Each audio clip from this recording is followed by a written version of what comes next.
अस्सलाम वालेकुम जी। आपने मुहावरा सुना होगा किसी की बत्ती गुल कर देना। इसके वैसे तो लुग़वी बहुत सारे मायने हैं जो आप निकाल सकते हैं, लेकिन ये जो आज स्टोरी मैं आपको बताने जा रहा हूँ, इसमें बत्ती गुल कर देना यानी कि लाइट बंद कर देना, ये वाकई हुआ है। ये कहाँ पे हुआ है, कैसे हुआ है, ये भारत है जिसके साथ हुआ है। कैसे हुआ की तफसील में कुछ ही देर में मैं जाता हूँ। आपको थोड़ा सा ज़रा इस हवाले से बताता चलूँ कि जब भी दो ममालिक आमने सामने होते हैं या उन ममालिक का कोई मसला होता है, तो उन ममालिक की जो इंटेलिजेंस एजेंसीज़ हैं वो इंटेलिजेंस बेस बहुत सारे ऑपरेशंस करती हैं और उन ऑपरेशंस का आम शख्स को बिल्कुल भी इल्म नहीं होता। इनमें बहुत सारे ऐसे ऑपरेशंस हैं जो फॉर्मली किए जाते हैं। आपको पता होता है कि जी ओपोनेंट एजेंट्स कौन कौन से हैं, दोनों साइडों पे इल्म होता है और बाज़ मरतबा ऐसे ऑपरेशंस होते हैं जिसमें दोनों साइडों पे कोई इल्म नहीं होता। और बाज़ मरतबा इन ऑपरेशंस के अंदर, बल्कि बसा औकात इन ऑपरेशंस के अंदर ऐसे टूल्स यूज़ किए जाते हैं जो इल्लीगल टूल्स होते हैं या इल्लीगल मीन्स होते हैं जिसके ज़रिए ये ऑपरेशंस किए जाते हैं। भारत की गुज़िश्ता कुछ दिन कबल लाइट चली गई और आधे से ज़्यादा भारत अंधेरे में डूब गया और कई घंटे तक वो अंधेरे में डूबा रहा। ऐसा ही 2020 अक्टूबर में भी भारत के साथ हुआ। अब आप तसव्वुर कीजिए कि किसी भी मुल्क की आधे मुल्क की लाइट चली जाए। आपको शायद याद होगा अभी रिसेंट पास के अंदर ही पाकिस्तान में एक पूरे दिन के लिए जो है वो तकरीबन लाइट चली गई, कई घंटे जो है वो लाइट अवेलेबल नहीं थी। तो पाकिस्तान में क्या ख़बरें चल रही थी और दुश्मन के अटैक किए जाने की बातों से लेके, नुकसान से लेके, ग्रिड स्टेशन के ऊपर काम ना होने से लेके और पता नहीं किस किस्म की बातें चल रही थी। इसी तरह भारत में भी तकरीबन आधा भारत बहुत बड़ा है, पाकिस्तान से आबादी में भी, रकबे में भी आधे से ज़्यादा भारत के अंदर लाइट गायब हो गई। ये जो लाइट गायब हुई, ये हुई नहीं, ये लाइट गायब की गई। इसके ऊपर भारतीयों ने कोई ऑफिशियल वर्जन नहीं दिया।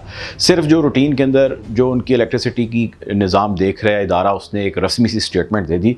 लेकिन जो एलिगेशन भारत पे लगा वो ये लगा कि भारत की लाइट चाइनीज़ हैकर्स ने बंद कर दी है। जी, जो चाइना के हैकर्स हैं, अब चाइना के जो हैकर्स हैं वो कोई हायर किए हुए उनके कोई मुलाजिम नहीं जो उनके साथ काम करें, उनके कमीशन्ड ऑफिसर या उनके वर्कर्स नहीं हैं। वो वही हैं जो आम हैकर्स हैं, जो हर मुल्क के बंदा या हर मुल्क जो है उसको इस्तेमाल करता है, उनका यूज़ करता है। चाइना इस हवाले से बहुत स्ट्रॉन्ग है और स्ट्रॉन्ग होता चला जा रहा है। पाकिस्तान के जो हैकर्स हैं, वैसे तारीफ़ उनकी भी दुनिया करती है कि जो बड़े ज़बरदस्त किस्म के हैकर्स हैं, लेकिन रिसेंटली जो ये हमला किया है चाइना ने भारत के ऊपर, ये एक वार्निंग तस्वुर की जा रही है जो उन्होंने दी है भारतीयों को।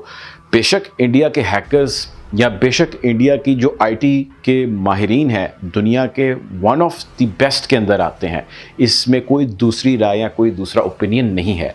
लेकिन चाइनीज़ गुज़रते दिन के साथ तरक्की करते चले जा रहे हैं और चाइनीज़ इंटेलिजेंस बेस इस ऑपरेशन के अंदर इन हैकर्स ने आधे से ज़्यादा भारत बंद कर दिया। इसमें हर किस्म का नुकसान है जो भारतीयों को या किसी भी मुल्क को जिसके साथ ऐसा उसको उठाना पड़ता है, जिसमें उसके हॉस्पिटल, इंफ्रास्ट्रक्चर, उसकी मशीनरी, उसके स्कूल, उसकी जितने भी आप अंदाज़ा लगा लीजिए ज़िंदगी से जुड़े मामलात हैं जिसमें बिजली का इस्तेमाल है, वो इस्तेमाल बंद हो जाए।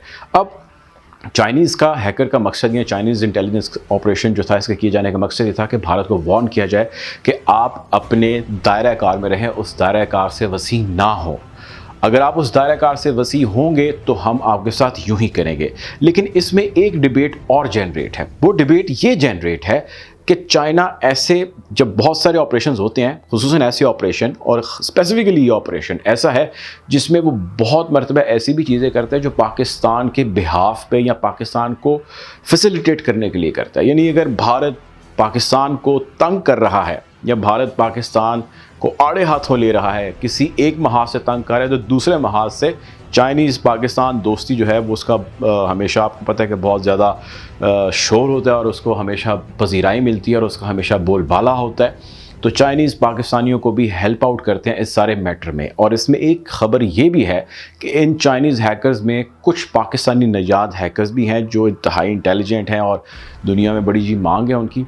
उन्होंने भी इस ऑपरेशन के अंदर हिस्सा लिया और उन्होंने इस ऑपरेशन के अंदर इंडिया को ये मैसेज दिया है कि आप अपने उस हदूद और दायरा कार में रहें। अगर आप नहीं रहेंगे तो हम आपको आने वाले वक्त में इससे बड़ा चैलेंज देंगे, हम आपको इससे बड़ा सरप्राइज़ देंगे। हर गुजरते दिन के साथ भारत को यकीनन बहुत सारे सरप्राइजेस मिल रहे हैं और भारत बहुत सारे महाजों पर एक्सपोज भी होता चला जा रहा है। आने वाला वक्त ये मज़ीद बेहतर तरीके से तय कर सकेगा कि भारत किस सिमत में बढ़ रहा है और किस सिमत में बढ़ते हुए वो पाकिस्तान के साथ किस किस्म के रवैये को आगे लेकर بڑھے گا، چائنا کے ساتھ کس قسم کے رویے کو لے کر آگے بڑھے گا۔ جانے سے پہلے آخری چیز آپ سے شیئر کرتا چلوں، یہ وہی چائنا ہے جو 5th جنریشن وار کے اندر دن دگنی رات چگنی ترقی کر رہا ہے۔ یہ وہی چائنا ہے جس نے بہت ساری انڈسٹریز لگائی ہیں اور اس میں تو ترقی کی، لیکن جو 5th جنریشن وار ہے، جو سائبر وار جس کو کہا جاتا ہے، اس میں چائنا اتنا اسٹرانگ ہو چکا ہے کہ اس نے امریکہ کو ناکو چنے چبوائے ہوئے ہیں۔ آپ نے ہواوے کمپنی کا نام سنا ہوگا، اسمارٹ فون اس کے اکثر ہم یوز کرتے ہیں۔ یہ وہی کمپنی ہے جو 5G ٹیکنالوجی بہت جلد بہت فارمل لیول پہ دنیا بھر کے اندر انٹروڈیوس کرنے جا رہی ہے۔ اس کے ٹیسٹ رن، اس کے ٹرائلز کامیاب ہو رہے ہیں۔ جس دن یہ آفیشلی 100% لانچ ہو گئی، اس دن China will be definitely number 1 power in the entire world, اور اس سارے معاملے کے اندر امریکہ کو شدید قسم کی پریشانی کا سامنا ہے۔ بہرحال آنے والی ان سٹوریز کے حوالے سے آپ کو مزید اپڈیٹ رکھیں گے۔ اب تک کے لیے اتنا ہی، اللہ حافظ۔